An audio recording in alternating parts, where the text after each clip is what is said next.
Hey everybody, Chef Dave back with another cooking demonstration for you today. Today we are going to be making one of the 5 mother sauces.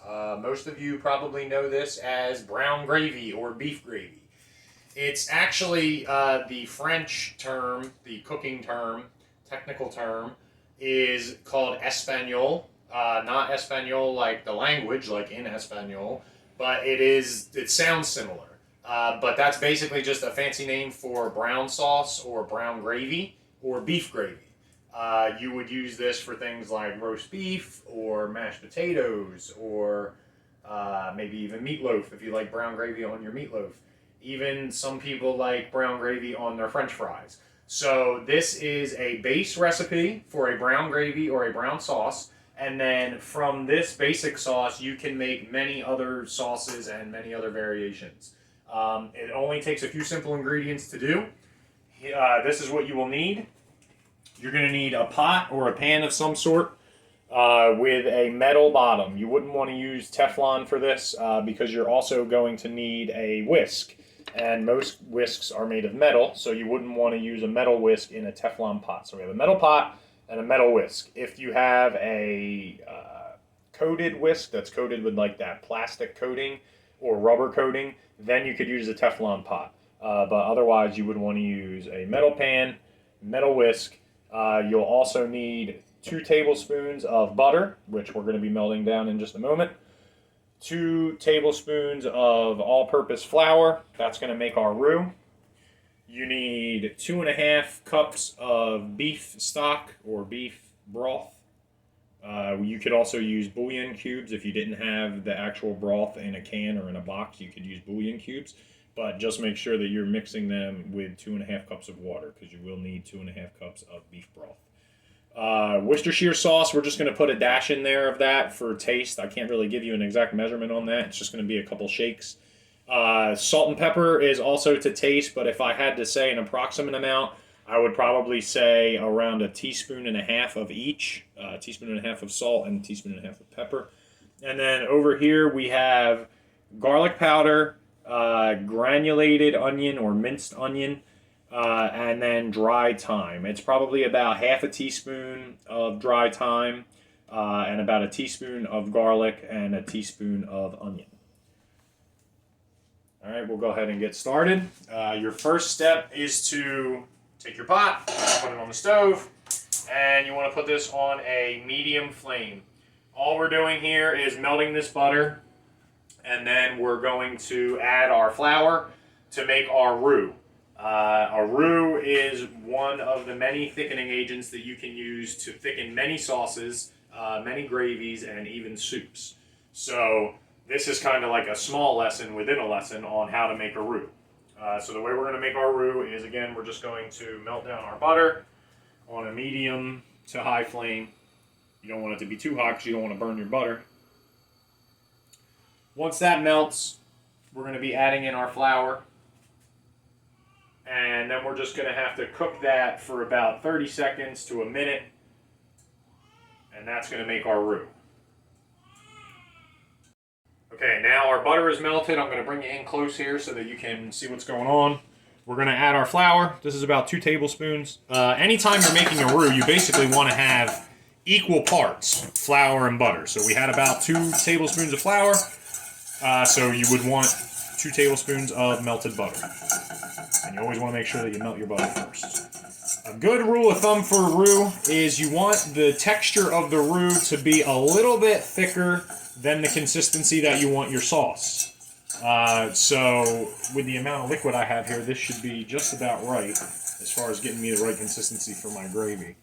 While I'm talking to you here, I am stirring this, and I'm making a mess. I am stirring this over a medium flame. A mess here.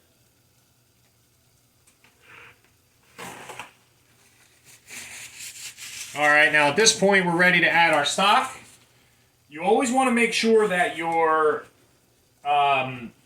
the temperature of your liquid that you're adding and the temperature of the roux are 2 different temperatures. So our roux is hot. I'm going to turn this off for a second. So our roux is hot right now, so that means my broth should be at least cool or cold. So we're going to go ahead and add this in.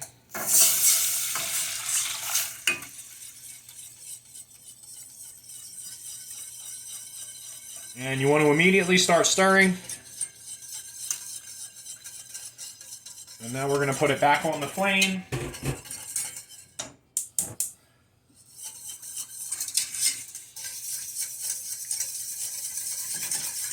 Give it a real good whisk. Gotta break up all those lumps from our roux in there.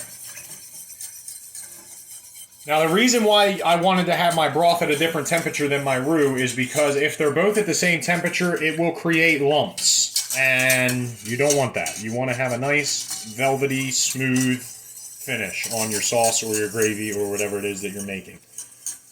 This is going to take a few minutes now. So we're going to do a time lapse. It's going to be probably about 5 minutes approximately until I come back to you, and I'll show you where we're at that point. So stand by.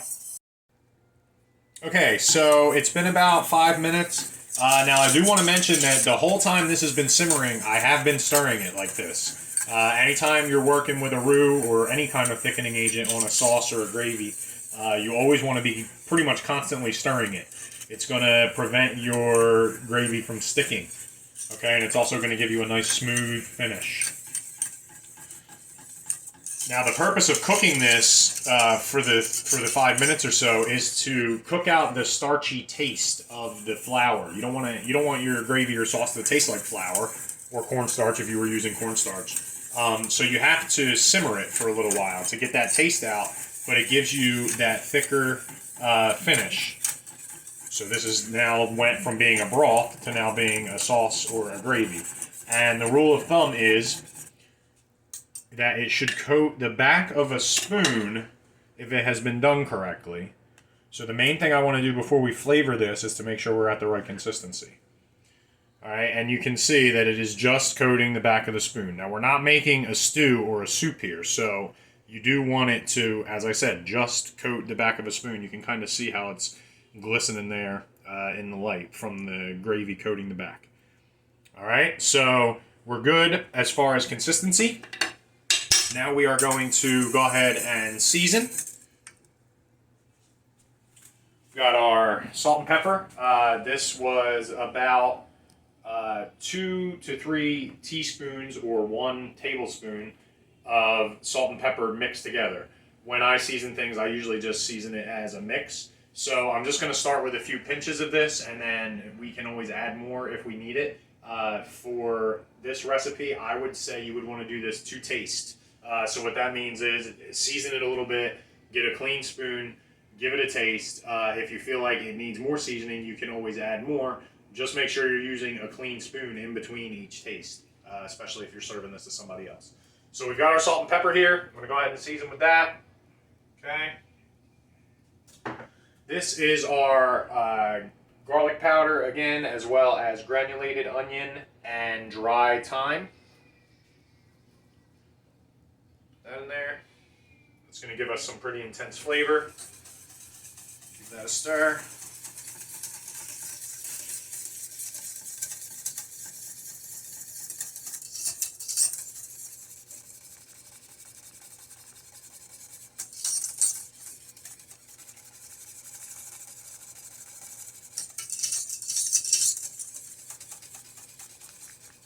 Okay, and then last but not least is our Worcestershire sauce. This is just going to give it that beefy, kind of zesty little zip to it. This is optional. If you don't have Worcestershire sauce at home, that's okay. But you can get this at most stores. I think we actually got this one from Dollar General. And I just did about 4 drops. Doesn't take a lot.